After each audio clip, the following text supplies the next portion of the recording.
Recording live from the Northeast Georgia Business RadioX studio. This is Northeast Georgia Business Radio.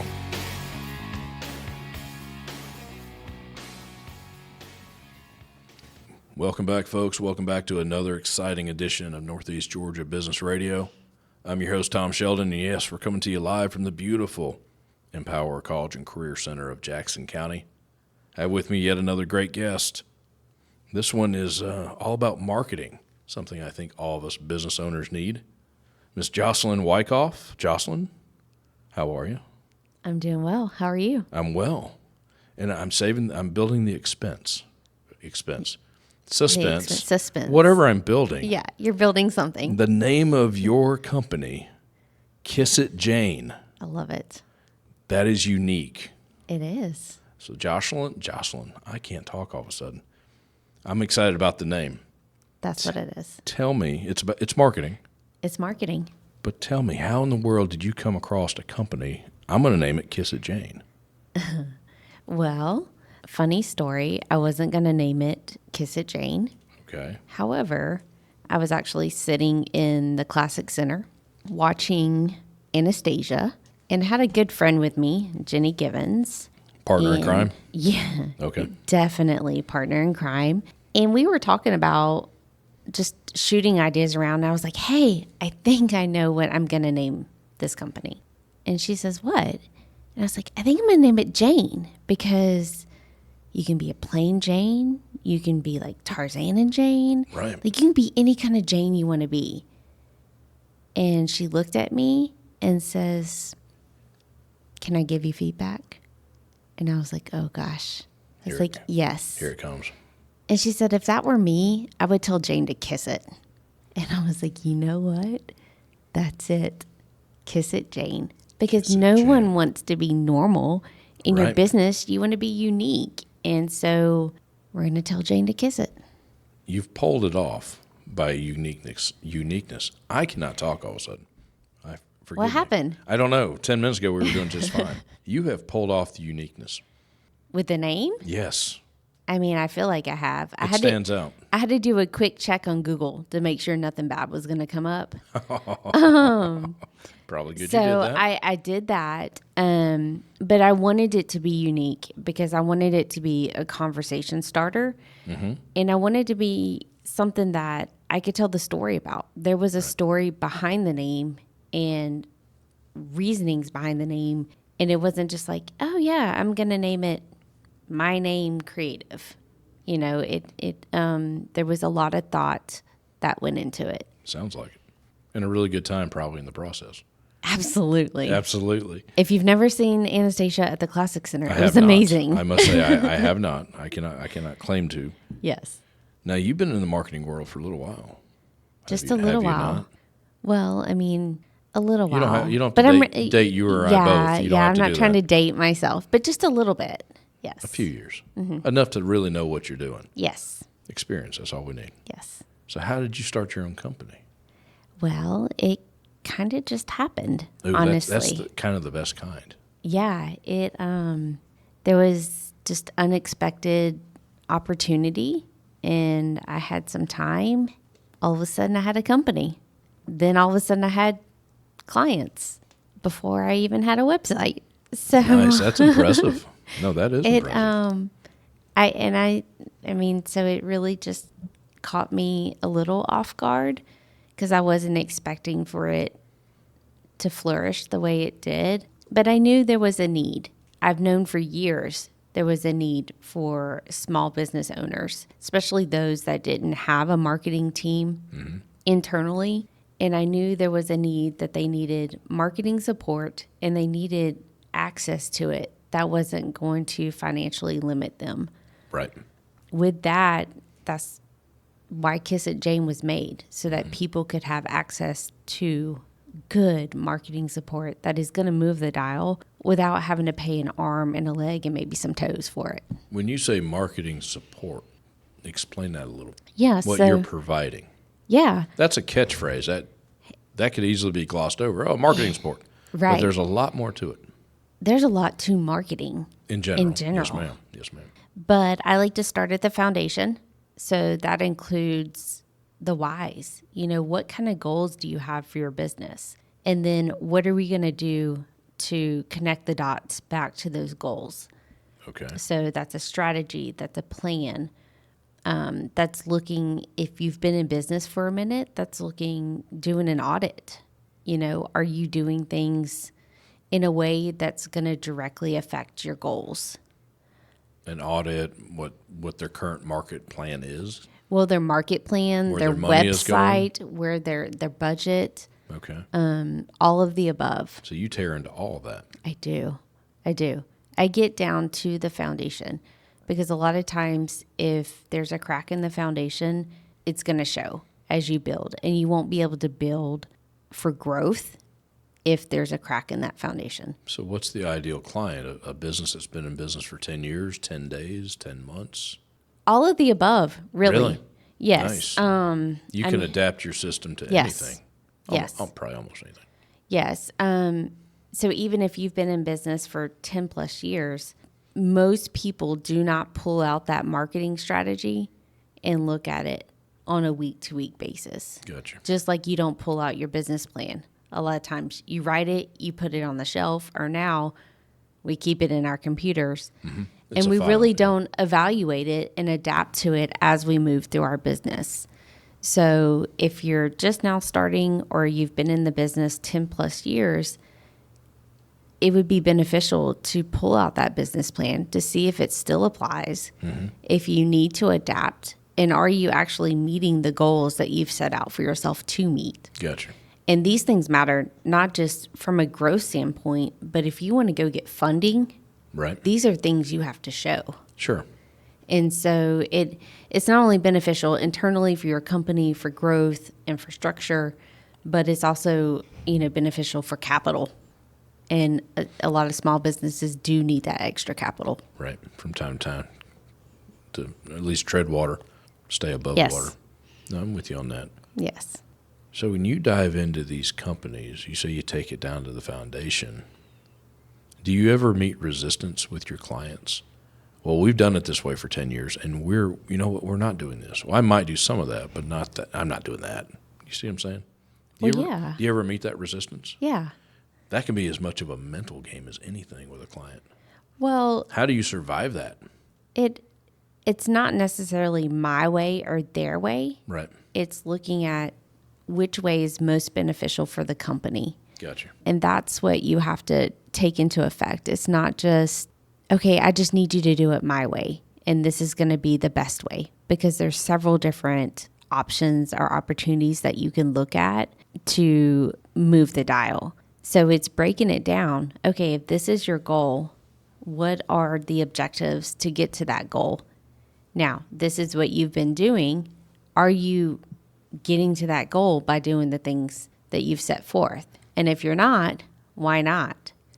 So I think it's just having some conversations. And sometimes folks will be like, nope, I'm going to continue that way. And that's okay, because that's their business and that's their vision and that's their passion. But they can always look at those recommendations and maybe somewhat adapt what they already have in place too. Yeah, that makes a lot of sense. Something they're comfortable with, I guess. Right. Because if they're not comfortable with it, they're not going to do it. Well, that's true. No, you're going to stay away from it, Yeah. especially if there's an unknown. Right. And that's the last thing I want them to do is to pay for services and not apply them because they don't like them or they don't feel comfortable with them. I want to make sure that if I leave the picture, that they have something in place that they can implement themselves, or they can teach a new team member, or that if they're going to hire an external agency to do it for them, that they have a plan in place that they're comfortable with and aligns with their vision. No, I'm with you on that. Are there maybe warning signs? I know every company needs to market, but when do they call in a specialist? Because, hey, listen, you can write down anything, call it a plan. This is true. But now hiring someone like yourself, that's a step. It is a step. You got to take that step. Are there things that a business owner or head of an organization, whatever you want to call it, things that maybe they're encountering, maybe they don't even realize it? Point of saying, hey, we might need to call somebody. Yeah. So if you're just starting your business, I would say having a conversation with someone like me is very beneficial. And the reason why is because not having a marketing plan is one of the top 3 reasons your business will fail within the first year. Gotcha. And that's from statistics from the Chamber of Commerce here in Georgia. Right. So they're looking at studies that, show, well, you say, okay, well, do I really need to ad? Well, marketing goes beyond ads. It's not just ads. It's having a strategy that says, okay, I have this budget and I'm going to spend this budget so that I can acquire this type of client. Mm-hmm. And when I get this type of client, I'm going to keep them because I'm going to apply this type of method, and so on and so forth. So it gives you a roadmap that tells you, okay, this is how I need to navigate these waters this first year. And it keeps you financially on track as well. Makes sense. Very important thing, you have to identify that audience or your Yes. client, your potential client. Yes. You don't want to just be casting Anyone. a net. I hate the word anyone. Yeah. Everyone. Anyone with money. Although Here's a 16-year-old who cannot legally buy from you. Here you go. Yes, you can have it. Although there are some industries where you say, okay, who's your ideal client? And some of them is, okay, everyone. Right?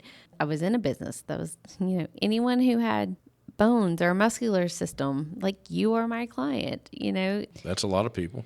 So there are certain circumstances where it does apply, but most times you're taking into a lot of different factors that go into who is your ideal client and which ones are you trying to go after. Imagine at the end of the day, it'd be cheaper to isolate who you want to be in front of. Well, yeah, and your conversion rate's higher. Well, sure, which makes it cheaper. This is true. Honestly, yeah. Just blanket coverage can get costly, folks. Believe me, I know. Yes, it can. So when someone calls you, someone gets a hold of you, they make an appointment with you. I saw on your website, when they book you, they book you. Yes. You're not getting someone else. That's it. It's going to be me. Wow. It's going to be me responding to You don't pawn them off? No. Wow. Someone asked me probably a few weeks ago, was like, well, what are you going to do when you can't take on any more clients? And I'm like, well, I guess I'm just not going to take on any more clients. Really? Because I know what my threshold is and I know where I am and I'm good with that. My goal isn't necessarily for me to just grow and grow and grow. Like my true goal is to help small businesses. And I can do that and still have a good living and be able to do it myself. Because I think sometimes, and I'm not saying that every business model is like this, but when you start passing it off, you lose that genuine touch. Oh, you do. Clients don't like that because they may not have the same connection with a person that is now their new team leader as they had with you. So when we have our intro conversation, I'm filling you out too to see if you're a good fit for me. Right. And if we can work well together, just like I would hope that you are filling me out and seeing, oh, I think she might align with our vision, or has she worked in my industry before? Do you run across that? Maybe, hey, you know what? Maybe we're just not a good fit. Yes. Really? Yes. You're willing to turn that business down? Yes. That's impressive. Yes. Because it's not going to benefit me or them. No, and I agree. And when you take somebody's money, things change. Yes. It does, real quick. Yeah, and I think it's important, and that's why I offer that first conversation. It's free. Let's just sit down and talk for 30, 45 minutes. Let me see if what you're trying to do aligns with what I'm trying to do. Gotcha. And vice versa. If I don't think that I can help you get to that, then it's not going to benefit me. It's not a fit. No. And it's not going to benefit you. You're going to waste your money, which totally goes against everything that I'm doing. Right. And you're going to be mad at me at the end of it. Well, yeah. And I don't want that either. Going back to that whole, Yeah. once you take someone's money, things quickly change. Yeah. Someone, they book you, you're going to work together. You're with them for a day, you're with them for one day a month. How does this work? I guess I'm trying to get into the day in the life that you experience? Day in the life. I don't know if we want to go that far. Probably not. No, but seriously, okay, I hire you. We're going to work together. Yeah. I see you one time and I get an email from you once a month or something. Yeah. So a lot of things I can do in a day.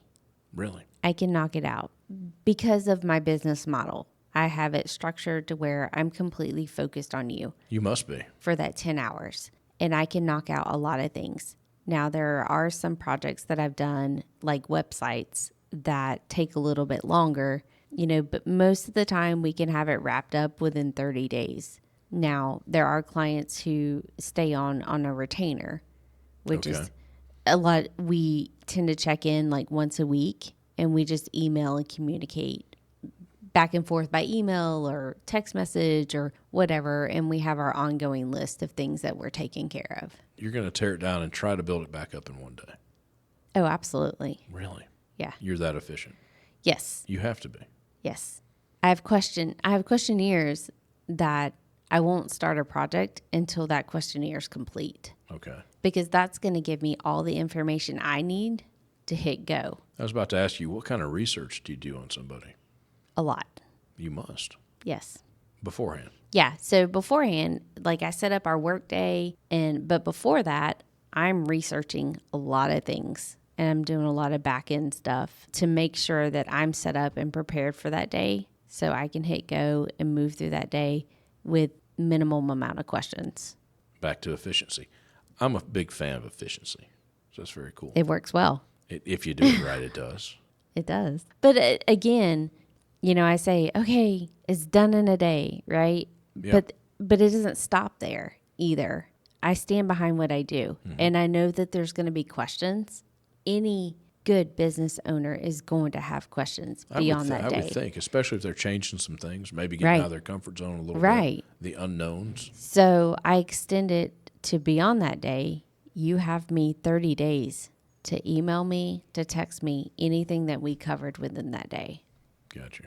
There is some communication after that one day. Yes. But no, it's not an ongoing thing, and you're not meeting it. That's what I was getting at. No, I'm not having like check-ins every month or, whatnot. Okay. I do have a certain set of retainers that we're checking in once a week, but it's ongoing projects. See, to me, that's a lot. It would have to be an ongoing project. Yes. Something relatively specific. It's something that is very seasonal and it's ongoing and they're continuously adapting. Okay. But the average business, you can set a strategy, set a plan, and really you can hit go with it as long as you're implementing those things that we have in place. Gotcha. And everything that you've communicated with me has been honest. Well, that's true. That's true, yeah. And then, but again, if the communication wasn't good on the front end, on the back end, it's not going to be good either. No, I'm with you. Are there any industries or specific businesses that you like to sink your teeth into? I don't know. I like them all. They all need a plan. I like a good variety. I bet you. Because it keeps it fun and kind of spunky. Keep it moving. But I think, too, that there's a lot of crossover between industries, more than what you would think there are. Oh, I believe that. No, I believe that. And you can apply different methods to the different industries in a fun kind of way that maybe you wouldn't apply in the healthcare. You can apply it to financial advising. Do a marketing audit. Mm-hmm. You develop a strategy. Yep. And then you set into the planning. Mm-hmm. And I give you action items and objectives. And I tell you, okay, these are strengths. These are weaknesses. This is what your competitor might be doing. These are things in the current climate of the world that you need to consider. You might give them some bad news. This is true, too. That could be hard for somebody. It can be. But if that's part of a business, is you're having to adapt with what's going on in the world. If people are seeking an eco-friendly product in your industry, it might be very beneficial to you to look at doing eco-friendly products. Something a little bit different. Now, you can still choose not to do it. Right. And that's okay. And you may still move the dial. You just might not move it as fast as you would if you adapted to the trends. Well, you do keep up on a lot of stuff, don't you? I read a lot. You have to. Yes. Hopefully you listen to a lot of podcasts. I do. I know of a really great one out of Northeast Georgia. Really? I'll tell you about it later. Okay. Yeah. I want to make sure I write that one down. I think you should. Yeah. I think you should. All right, before we get out of here, there's a website. There's a website. Before we jump on that, what did I leave out? Why do the folks need to call you? I think you... I skipped the question, is marketing important? Because, yes.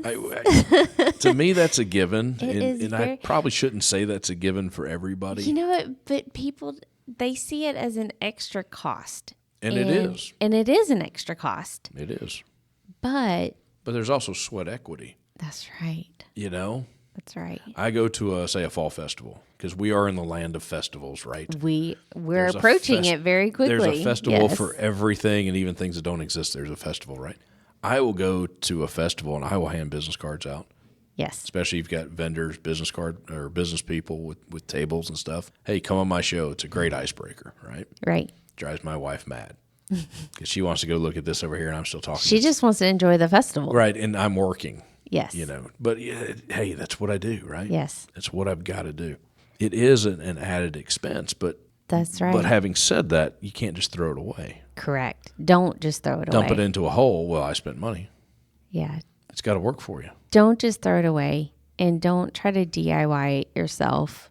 You know, like I said, my discovery calls are free, and I am so willing to sit there and tell you, yes, you know what? I think you could probably do this by yourself, and these are probably some resources that you need to look at in order to do it. Or be like, you know what?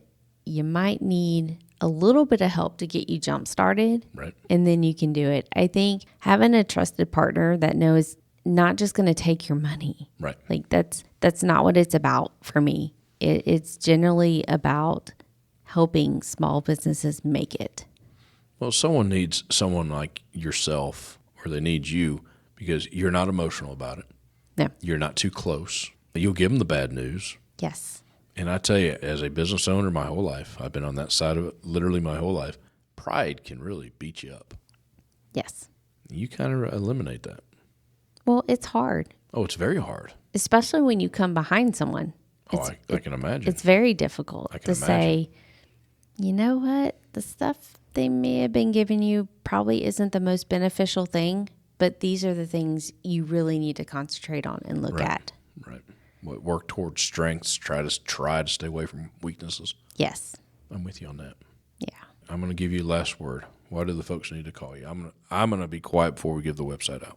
Oh, the last word. Because one, a call is free. So just give me a call. If anything, at the end of the call, we've just made a new friendship. And I love to talk about it. I can talk about marketing for hours. And I love to learn about businesses. I'm a big local person. Call me because it's free and you can make a new friend. Nice. I like that. And I'm talking over you now. The website, kissitjane.com. Kissitjane.com. Kissitjane. There's back to that awesome name. Yeah. Folks, you can't forget that name. Kissitjane.com. You're on LinkedIn? I'm on LinkedIn. It's under my name, though. Okay. So, Jocelyn Wykoff. Gotcha. And that's Wykoff. Yes. Gotcha. You're on Facebook as well? Facebook, yep, at Kissitjane, and Instagram at Kissitjane. Nice. I make it easy. Yeah, you do. What is truly the easiest way for the folks to get a hold of you? Any of the ways. Through the website? I mean, email me. Okay. Email. hello@kissitjane.com. Yeah. Hello. And it's going to be me who answers. I hear you. Not a computer. No? Not another person. So you're not using the AI yet? Nah, on some things, maybe. Might give you some ideas, a fresh look for yourself even. Yeah, but no. It's me who reads and answers my emails. Nice. Well, that's perfect. So if you don't get an answer, that's me too. No. Folks, she's going to get back to you. In 10 minutes. No, I didn't. No. I'm kidding. I am so kidding. Don't put a timeline on me. No. I would never do that. Thank you so much for coming in today. Thank you. Thank you for having me. That was 27, 25 plus 26 minutes. Wow. I know, almost 30 minutes. Yeah. You did a great job. I feel like we didn't even scratch the surface. Well, what more do we need to talk about? Tell me. I don't know. We need to have you in again. I think so. How about a series? I think we should do a series. Just name the podcast Kiss It Jane, And everyone will listen just because they have, what is this about? Yeah. And they can be like, hey, what do you want to hear? Let's talk about Let's it. talk about it. Yeah. So what do you want to talk about? That's what I did at the Jackson County Chamber. Yeah. They wrote me and they said, let's talk about this. And I'm like, sure, let's do it. Let's do it. So, You're adaptable. yeah. They're going to play my music any second. Yeah. Yeah, there they go. There it That goes. means, hey, Tom, wrap up. Hey, Tom, shut up. Wrap it up. Thanks so much for being here today. Thank you for having me. That was fun. Yeah. Folks, kissitjane.com. Kissitjane.com. That was fun. Hey, I'm Tom Sheldon. We'll talk to you soon.